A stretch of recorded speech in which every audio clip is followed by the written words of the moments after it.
Hello student, मैं engineer S K Giri और आज हम लोग पढ़ने जा रहे हैं इलेक्ट्रिक फील्ड का लेक्चर नंबर 6। आज के क्लास में हम लोग पढ़ेंगे electric field intensity due to electric dipole. मतलब इलेक्ट्रिक डाइपोल के कारण इलेक्ट्रिक फील्ड इंटेंसिटी की वैल्यू कितना होता है, इसे हम लोग को पढ़ना है। क्लियर? तो देखिएगा, इलेक्ट्रिक डाइपोल के कारण अगर हमें इलेक्ट्रिक फील्ड निकालना है तो हम लोग 3 केस में पढ़ेंगे। हम लोग electric field due to electric dipole को 3 केस में पढ़ने जा रहे हैं। तो इसमें जो पहला केस है, case one electric field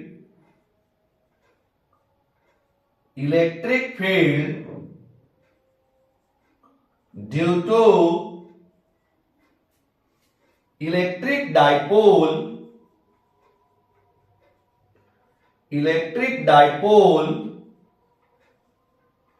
on its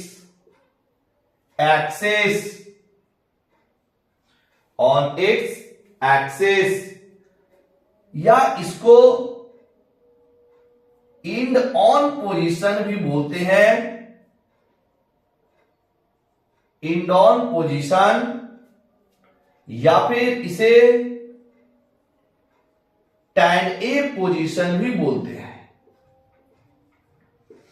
axis पर बोलिए या फिर इंड ऑन या फिर टैन ए, ये आपका तीनों बात एक ही है। तो डाइपोल के कारण इलेक्ट्रिक फील्ड एक्सिस पर या इंड ऑन या टैन ए पोजीशन पर कितना होगा, इसे हम लोग को कैलकुलेट करना है, इसे हमें फाइंड आउट करना है। क्लियर?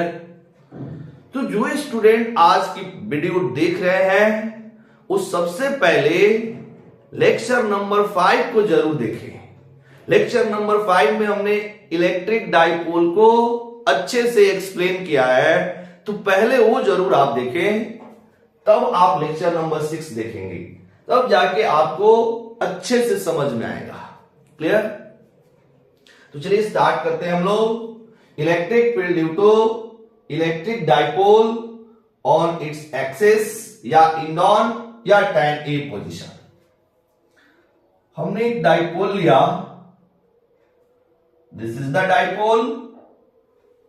डाइपोल में चार्ज की मैग्नीट्यूड सेम होता है और चार्ज की जो पोलैरिटी है वह अपोजिट होता है। हमने डाइपोल लिया -q और +q का, इसके बीच की जो दूरी है या इसे डाइपोल लेंथ बोले तो डाइपोल लेंथ 2l है। ये डाइपोल की मिड पॉइंट M है और जितने भी डिस्टेंसेस मेजर करते हैं हम लोग मिड पॉइंट से मेजर करते हैं। ये हमने प्रीवियस लेक्चर में करा दिया है। क्लियर?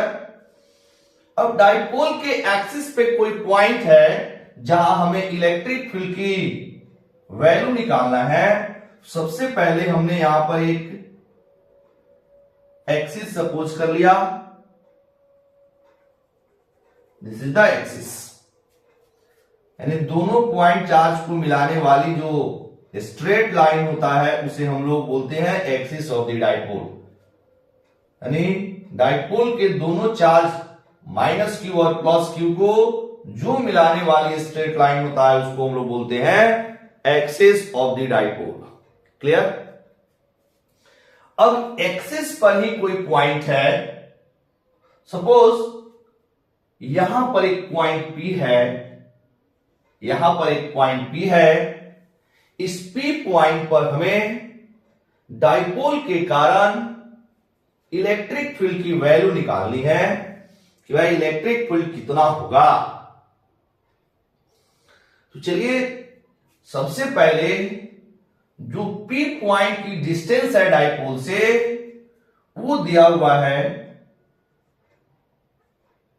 स्मॉल r, मतलब डाइपोल से जो P पॉइंट की डिस्टेंस है वह स्मॉल r दिया हुआ है। तो ये स्मॉल r कहां से लेंगे? मिड पॉइंट से लेंगे, क्योंकि डिस्टेंसेस मिड पॉइंट से हम लोग मेजर करते हैं। क्लियर? इसके बाद सपोज ये जो डाइपोल है वह एक मीडियम में रखा हुआ है जिसकी डाइलेक्ट्रिक कांस्टेंट एप्सिलॉन r है।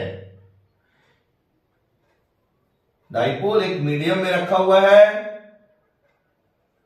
जिसकी डाइलेक्ट्रिक कांस्टेंट एप्सिलॉन r है। अब हम लोग को P पॉइंट पे डाइपोल के कारण इलेक्ट्रिक फील्ड की वैल्यू निकालना है, तो कैसे निकालेंगे? क्या इसकी स्टेप होगी, इसको हम लोग समझते हैं। देखिए, डाइपोल में दो चार्ज प्लस क्यू और माइनस क्यू, तो इसका प्रोसेस है कि माइनस क्यू के कारण P पॉइंट पर इलेक्ट्रिक फील्ड की वैल्यू निकाल लीजिए, इलेक्ट्रिक फील्ड की मैग्नीट्यूड निकाल लीजिए, इलेक्ट्रिक फील्ड की डायरेक्शन निकाल लीजिए। सिमिलरली प्लस क्यू के कारण P पॉइंट पर इलेक्ट्रिक फील्ड की मैग्नीट्यूड निकालेंगे और इलेक्ट्रिक फील्ड की डायरेक्शन निकाल लेंगे। कहने का मतलब है डाइपोल के दोनों चार्ज माइनस क्यू के कारण P पॉइंट पर इलेक्ट्रिक फील्ड की मैग्नीट्यूड और डायरेक्शन, और प्लस क्यू के कारण P पॉइंट पर इलेक्ट्रिक फील्ड की मैग्नीट्यूड और डायरेक्शन निकाल लेंगे, और जो वैल्यू आएगा उसको वेक्टोरियली ऐड कर देंगे। जो इलेक्ट्रिक फील्ड की आएगी वैल्यू उसको वेक्टोरियली ऐड कर देंगे तो डाइपोल के कारण निकल जाएगा, क्योंकि डाइपोल में दो चार्ज और दोनों चार्ज के कारण इंडिविजुअली पहले निकाल लेंगे, उसके बाद इसको वेक्टोरियली जोड़ देंगे। यही हम लोग का प्रोसेस है। ठीक है, अब चलते हैं हम लोग इसकी वैल्यू निकालने। यानी माइनस क्यू के कारण P पॉइंट पर इलेक्ट्रिक फील्ड की वैल्यू क्या होगी, इसे निकालना है। इसे निकालने के लिए सबसे पहले माइनस क्यू से लेकर P तक की डिस्टेंस निकालना होगा। तो माइनस क्यू से P की जो डिस्टेंस होगी कितनी हो जाएगी? यहां से यहां तक R, और ये आपका L हो जाएगा, ये भी L हो जाएगा, क्योंकि ये मिड पॉइंट है, ये मिड पॉइंट है। डाइपोल लेंथ 12 है, ये 12 ऐसे लिख देंगे, यहां से यहां तक 12 है। क्लियर? L हो जाएगा आपका ये वाला L और ये वाला डिस्टेंस है। तो माइनस क्यू से P तक की जो डिस्टेंस हो जाएगी ये R प्लस L होगा, R प्लस L होगा।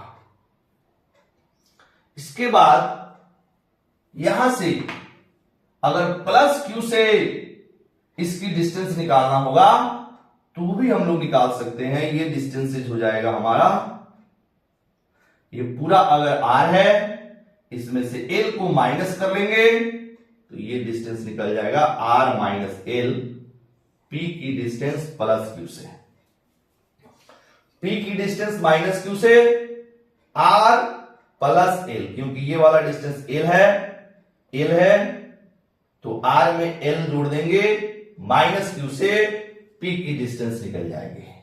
ये डिस्टेंस L है, ये पूरा R है, R में से L को माइनस कर देंगे तो प्लस क्यू से P की डिस्टेंस निकल जाएगी। क्लियर? तो ये डिस्टेंसेस हमारा निकल गया। अब अगर हमें माइनस क्यू के कारण P पॉइंट पर इलेक्ट्रिक फील्ड निकालनी है तो कैसे निकालेंगे? तो यहां पर लिखेंगे इलेक्ट्रिक फील्ड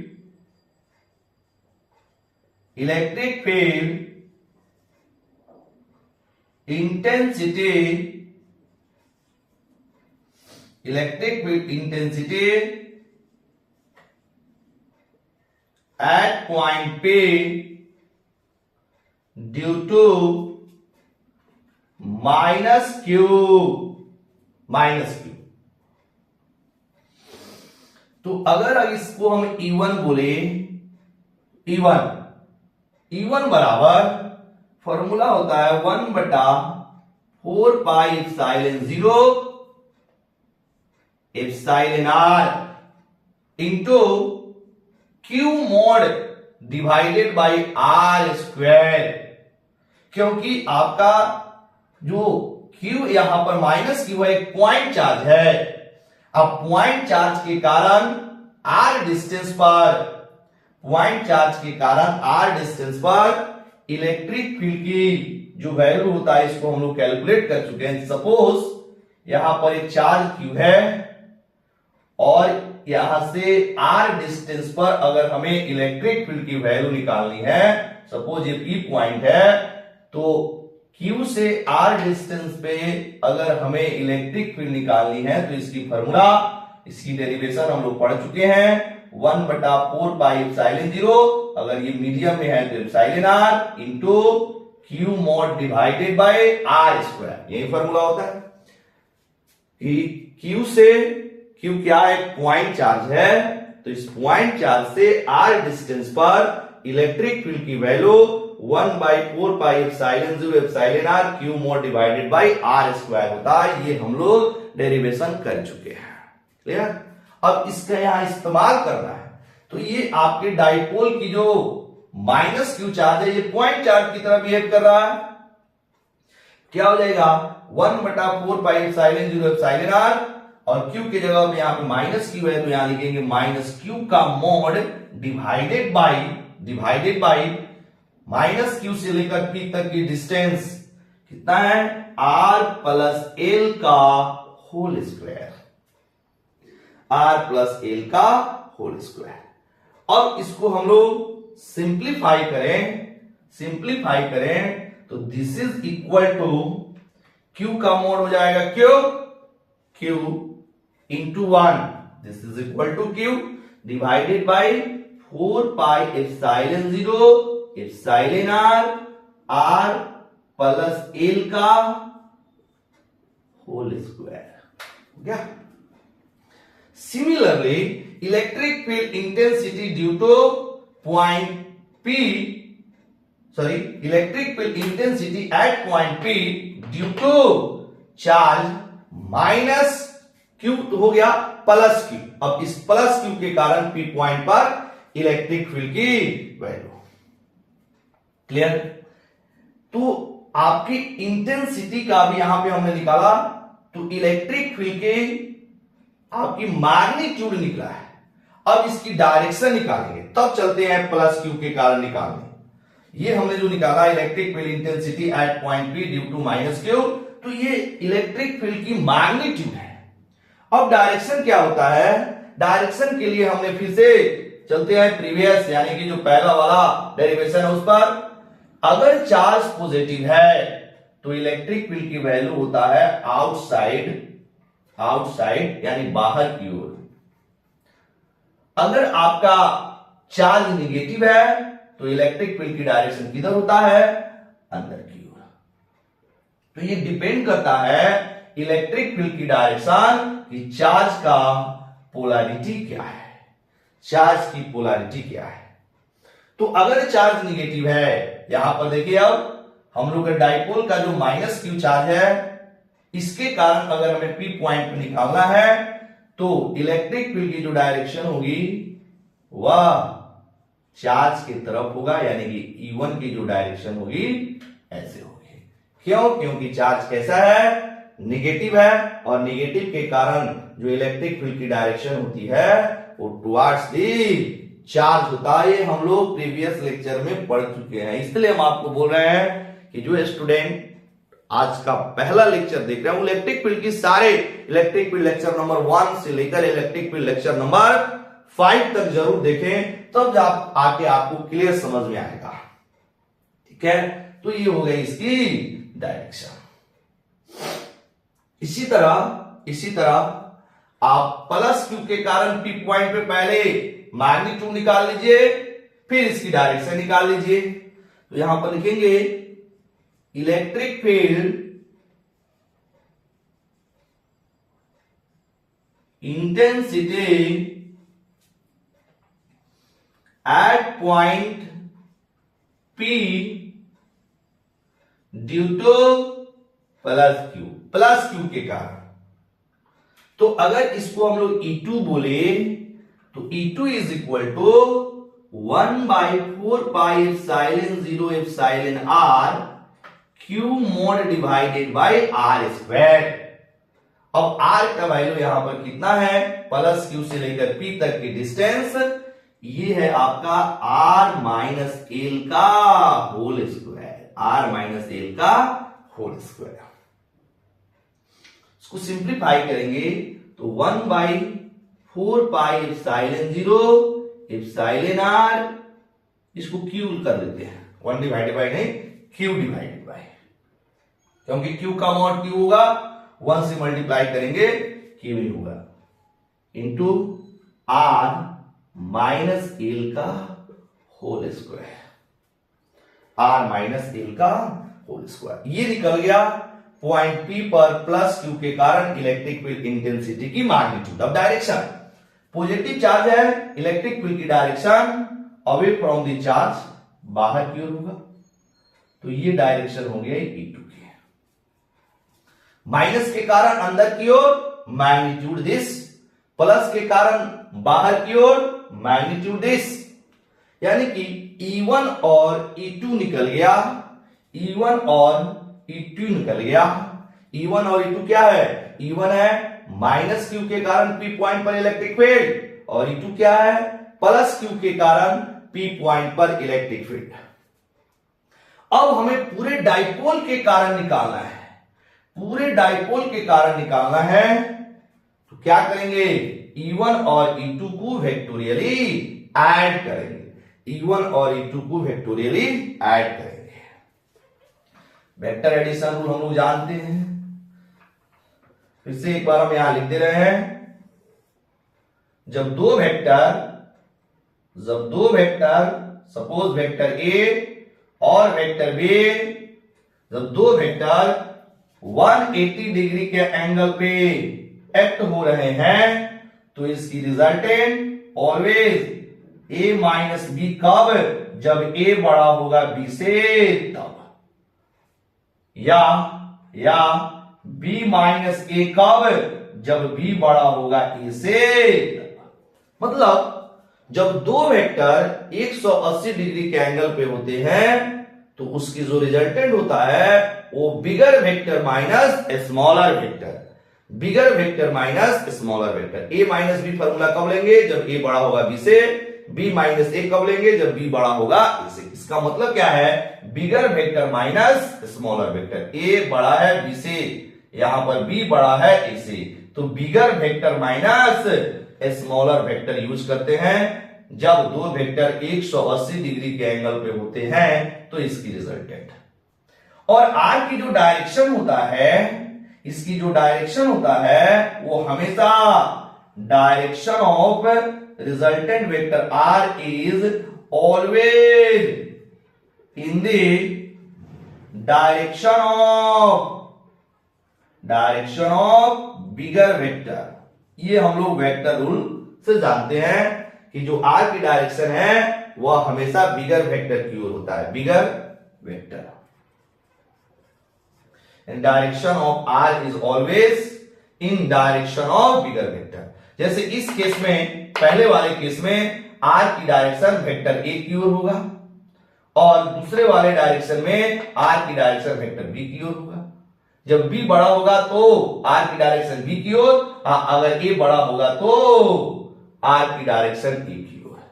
तो ये है आपका वेक्टर एडिशन रूल, ठीक है। अब सेम चीज यहां पे लागू होगा, क्यों, क्योंकि E1 और E2 के बीच की जो डायरेक्शन है वह 180 है। यहां पर देखेंगे कि E1 और E2 के बीच की जो डायरेक्शन है वह 180 डिग्री है। तो अगर इसकी रिजल्टेंट निकालना होगा तो हम लोग यहां पर bigger vector minus smaller vector use करेंगे। अगर E1 बड़ा होगा तो E1 माइनस E2, अगर E2 बड़ा होगा तो फिर E2 माइनस E1। तो ये E1 बड़ा है कि E2 बड़ा है वो आप यहां से चेक कर सकते हैं। यहां पे जो मैग्नीट्यूड लिखा हुआ है यहां से आप कंपेयर कर सकते हैं कि E1 बड़ा है या E2 बड़ा है। ठीक है, चलिए कंपेयर करते हैं। यहां पे देखना E1 में Q divided by 4 pi epsilon 0 R plus L का होल स्क्वायर, और यहां पर E2 में Q divided by 4 pi epsilon 0 R minus L का होल स्क्वायर। तो Q डिवाइडेड बाय ये वैल्यू इसमें भी और ये वैल्यू इसमें भी सेम है। चेंजिंग क्या हो रहा है, E1 में R प्लस L से भाग हो रहा है और इसमें R माइनस L के स्क्वायर यहां पर, इससे R माइनस L वाला वैल्यू इसके स्क्वायर से, और इसमें R प्लस L के स्क्वायर से भाग हो रहा है, यही चेंजिंग हो रहा है। तो R प्लस L जो है R माइनस L से बड़ा है, R प्लस L जो है R माइनस L से बड़ा है। तो जब बड़े नंबर से भाग करेंगे तो वैल्यू छोटी आएगी, और छोटे नंबर से भाग करेंगे तो वैल्यू बड़ा आएगा। इसका मतलब है कि जो E1 है वह E2 से छोटा है। E1 है E2 से छोटा, क्योंकि बड़े नंबर से भाग हो रहा है तो वैल्यू छोटी होगी, ये वैल्यू छोटी होगी, ये वैल्यू कम होगा, छोटा होगा। और छोटे नंबर से भाग हो रहा है तो ये वैल्यू क्या होगा, बड़ा होगा। इसका मतलब है कि यहां पर E2 is greater than E1 या E1 is less than E2। Clear हो गया? दोनों के बीच की एंगल 180 डिग्री है। तो जो रिजल्टेंट होगा वो क्या लिखेंगे, रिजल्टेंट में हम लोग लिखेंगे E2 माइनस E1। तो अब अगर हमें पूरे डाइपोल के कारण निकालना है तो इसको वेक्टोरियली जोड़ेंगे, इसको वेक्टोरियली जोड़ेंगे, इसको मिटा देना है। आप लोग पॉज करके नोट करेंगे। चलिए अब यहां लिखेंगे now electric field intensity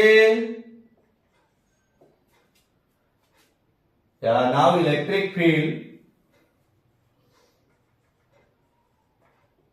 at point P due to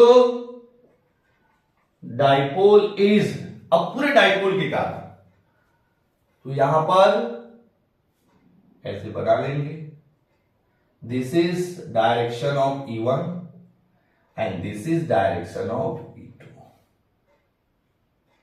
angle कितना होगा, क्योंकि दोनों एक दूसरे से अपोजिट डायरेक्शन में, थीटा की वैल्यू हो जाएगी 180 डिग्री। तो रिजल्टेंट कितना होगा, bigger vector minus smaller vector. E2 क्या है, बड़ा है, E1 छोटा है। E2 माइनस E1, यही तो होगा, E2 माइनस E1। सॉल्व करेंगे, E2 की वैल्यू रखेंगे Q divided by 4 pi epsilon 0 epsilon R into R plus L का होल स्क्वायर, सॉरी E2 में R माइनस L है, R माइनस L का होल स्क्वायर, फिर minus Q divided by 4 pi epsilon 0 epsilon R plus L का whole square. E1 और E2 रख दिया। अब इसमें कुछ नहीं है, इसको क्या कर लेना है, सॉल्व कर लेना है। ठीक है, अब यहां से हम इसको हटा रहे हैं, अब इसको आपको बस सॉल्व कर लेना है। चलिए सॉल्व करेंगे। यहां पे कुछ कॉमन दिखा हमें, Q divided by 4 pi epsilon 0 epsilon R दोनों में कॉमन दिखा, तो यहां पे 1 divided by R minus L का होल स्क्वायर, और फिर माइनस हो जाएगा 1 divided by R plus L का होल स्क्वायर। सॉल्व किया जाए, Q divided by 4 pi epsilon 0 epsilon R, LCM लिया जाए R माइनस L का whole square, R plus L का होल स्क्वायर। यहां पे हो जाएगा R प्लस L का whole square minus R minus L का होल स्क्वायर। क्लियर? फिर इसको अगर लिखे हम लोग तो Q divided by 4 pi epsilon 0 epsilon R, अब ये ब्रेक हो जाएगा A प्लस B का होल स्क्वायर, तो A square plus B square plus 2ab होता है। इसको ए मान लिया, इसको बी मान लिया। R square plus L square plus 2rl minus, फिर से वही इसमें r माइनस एल का होल स्क्वायर, तो A square plus B square इसमें माइनस 2rl हो जाएगा ऐसे। फिर इसको हम लोग लिख सकते हैं ए, इसको मान लीजिए बी, तो r minus L into R plus L, सबका होल स्क्वायर एक साथ। इसको ए मान लीजिए, इसको बी मान लीजिए, तो ए इंटू बी का होल स्क्वायर बराबर ए स्क्वायर इंटू बी स्क्वायर हो जाएगा। क्लियर? अब जब इसको और सॉल्व करेंगे आगे, तो 4 pi Q divided by 4 pi epsilon 0 epsilon R square plus L square plus 2rl, minus इसमें मल्टीप्लाई करेंगे तो R square minus L square है, माइनस माइनस प्लस हो जाएगा 2rl। क्लियर? डिवाइडेड बाई, अब इसमें फॉर्मूला लग जाएगा a minus B into A plus B, A square minus B square, यानी कि R square minus L square, सबका क्या है? Whole square. क्लियर? अब देखना, आर स्क्वायर से R square get cancel, L square से L square get cancel. 2rl प्लस 2rl is equal to 4rl। अब यहां पे लिखेंगे q divided by 4 pi epsilon 0 epsilon r into 4rl divided by R square minus L square का whole square. अब यहां पर हमें एक बात समझनी है, क्या? देखेंगे, ये जो एल है वो डाइपोल लेंथ का आधा है। एल क्या है? डाइपोल लेंथ का आधा है। हमने आपको लेक्चर नंबर 5 यानी कि इलेक्ट्रिक डाइपोल के समय हमने डिस्कस किया है कि डाइपोल लेंथ जो होता है वो very very small. Lecture number 5 में हमने ये चीज डिस्कस किया है कि जो डाइपोल लेंथ होता है वो बहुत ही छोटा होता है। अब देखिएगा, एल जो है डाइपोल लेंथ का आधा है, मतलब छोटा का भी आधा है, छोटा हो गया। छोटे नंबर का स्क्वायर और भी छोटा होता है, जैसे 1/2 का स्क्वायर करेंगे तो 1/4 होगा, है कि नहीं? तो 1/4 इज लेस देन 1/2। तो छोटे नंबर का स्क्वायर और भी छोटा होता है। अगर कोई बड़ा नंबर है, जैसे 2, ऐसे समझिए, यहां पर एक वैल्यू 2 है तो 2 का स्क्वायर करेंगे तो ये 4 होगा, और एक वैल्यू 1/2 है, इसका अगर स्क्वायर किया जाए तो 1/4 होगा। तो 2 का स्क्वायर 4, मतलब बड़े नंबर का स्क्वायर बढ़ गया, और 1/2 एक छोटा नंबर है, इसका स्क्वायर 1/4 होता है, ये और भी कम हो गया।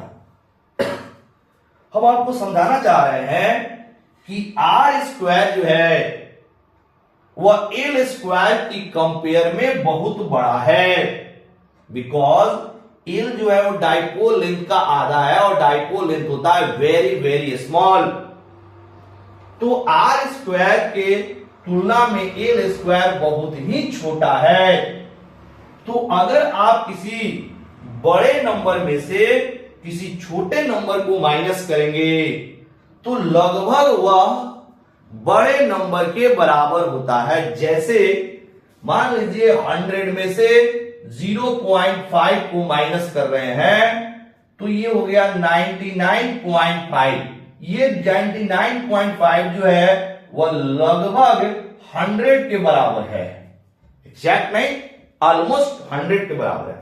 मतलब एक बड़े नंबर में से किसी एक छोटे नंबर को माइनस किया जाता है तो वह लगभग बड़े नंबर के बराबर होता है।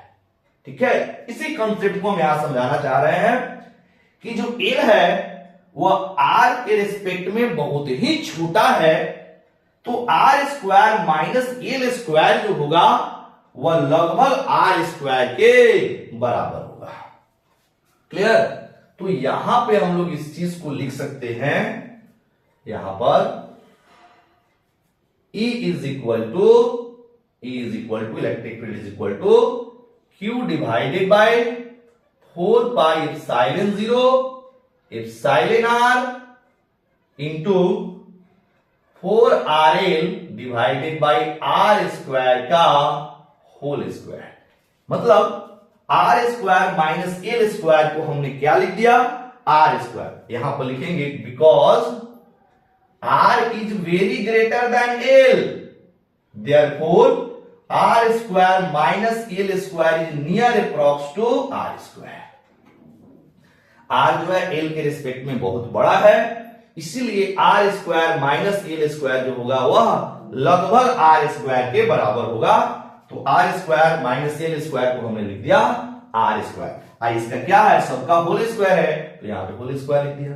अब this implies E is equal to, यहां पर अब देखिएगा Q इंटू, अब इस 12 को सॉरी 4L को हम ऐसे लिख सकते हैं 12 इंटू 2, आर को बाद में ऐसे मतलब तोड़ दिया 4RL, इसको ब्रेक कर दिया 12 इंटू 2 प्लस आर कर सकते हैं। सेम गुना करेंगे वही चीज आ जाएगा मल्टीप्लाई करने के बाद 4 पाई एप्सिलॉन 0 एप्सिलॉन आर, और ये हो जाएगा आर की पावर 4, आर की पावर आर स्क्वायर आर की पावर 4 हो जाएगा। अब ये कटेगा, इसके बाद Q इंटू 12 को हम एक साथ रख रहे हैं, तो Q इंटू 12 जो होता है वह डाइपोल मोमेंट के बराबर होता है। लेक्चर नंबर 5 में डिस्कस किया, इसीलिए हम आपको बोल रहे हैं लेक्चर नंबर 5 जरूर देखें, तब जाके आपको डेरिवेशन और क्लियर होगा। तो इसको हम लोग लिख सकते हैं E is equal to Q into 12 is equal to P into 2 divided by 4 pi epsilon 0 epsilon R into R cube. Clear? 2 को आप ऐसे लिखा जा सकता है, और यहां पर लिख देंगे कि P कहां से आया, तो P इज इक्वल टू क्या होता है, Q इंटू 12 होता है। P क्या होता है, Q इंटू 12 होता है, इसे लिख सकते हैं। तो इलेक्ट्रिक फील्ड एक्सिस पर कितना निकला हमें, एक्सिस पर 2P divided by 4 pi epsilon 0 epsilon R into R cube. 2P divided by 4 pi epsilon 0 epsilon R into R cube. यानी किसी डाइपोल के एक्सिस पर इलेक्ट्रिक फील्ड की जो वैल्यू होती है वह 2P divided by 4 pi epsilon 0 epsilon R into R cube. कब, जब डाइपोल आपका मीडियम में रखा हुआ है तब। क्लियर? अगर डाइपोल एयर में हो या वैक्यूम में हो तो एप्सिलॉन आर का मान हो जाएगा 1। तो इसको हम लोग नीचे लिख सकते हैं, आप इसको पॉज करके नोट कर लीजिएगा।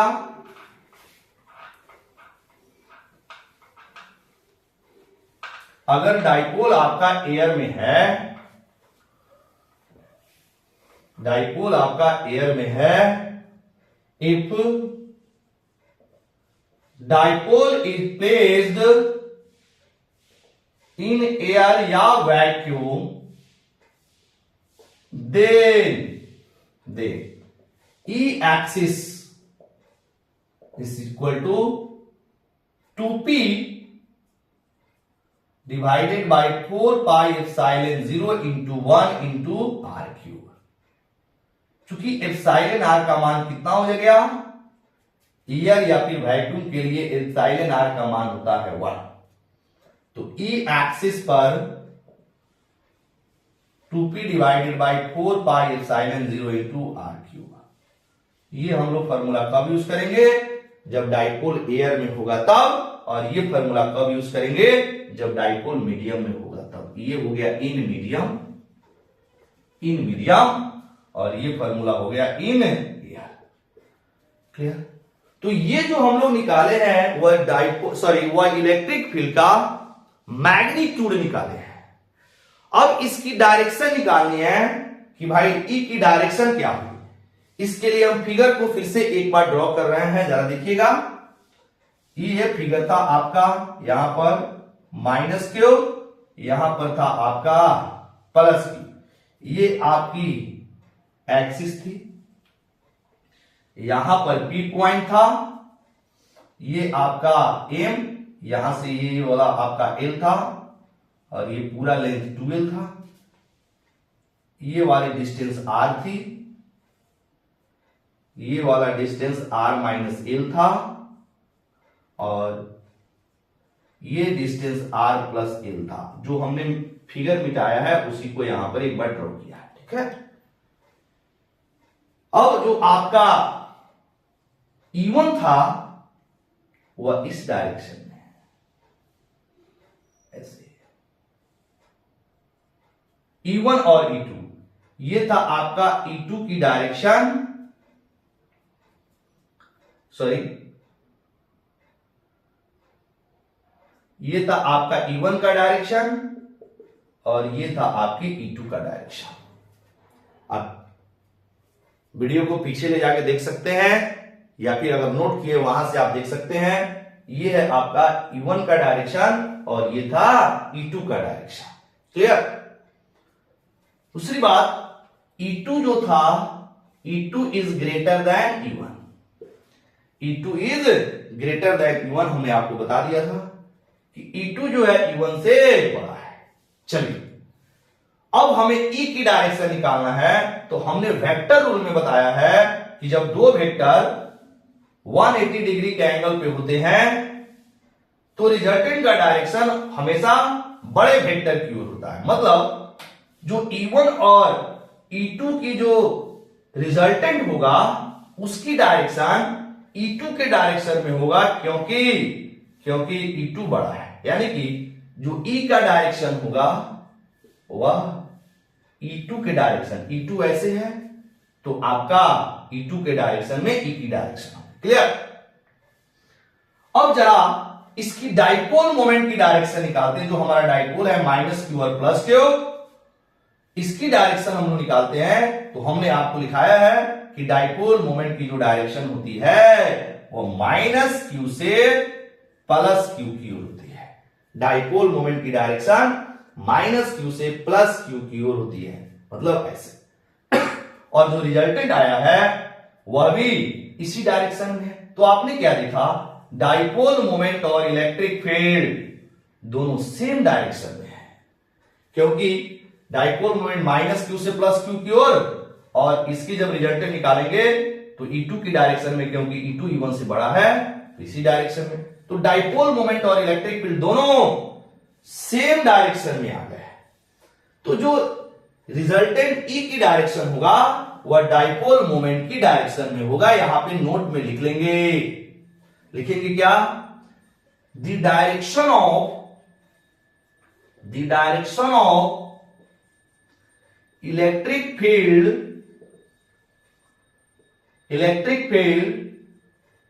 Due to dipole on its axis is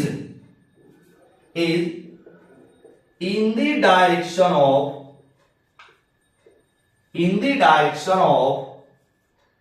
its dipole moment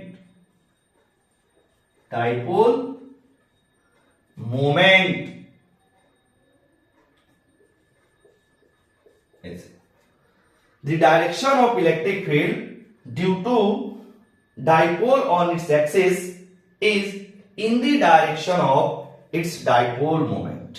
तो एक्सिस पर जो इलेक्ट्रिक फील्ड की डायरेक्शन होती है वह डाइपोल मोमेंट की डायरेक्शन में होता है। याद रखेंगे, डाइपोल के एक्सिस पर जो इलेक्ट्रिक फील्ड की डायरेक्शन होती है वह डाइपोल मोमेंट के डायरेक्शन में होता है। इसको याद रखेंगे, ऑब्जेक्टिव क्वेश्चन पूछा जाएगा आपसे, ठीक है। तो ये हो गई डायरेक्शन, मतलब इलेक्ट्रिक फील्ड की डायरेक्शन एक्सिस पर डाइपोल मोमेंट की डायरेक्शन में, और एक्सिस पर जो इलेक्ट्रिक फील्ड की वैल्यू होगी magnitude 2p divided by 4 pi epsilon 0 epsilon r into r cube. जब मीडियम होगा तब, अगर एयर होगा तो 2p divided by 4 pi epsilon 0 into r cube के बराबर। क्लियर? तो डायरेक्शन और मैग्नीट्यूड निकल गया इलेक्ट्रिक फील्ड का एक्सिस पर डाइपोल के कारण, ठीक है। तो ये था केस नंबर 1। आज के क्लास में हम लोग केस नंबर 1 को देखा। आज की लेक्चर यहीं खत्म होता है।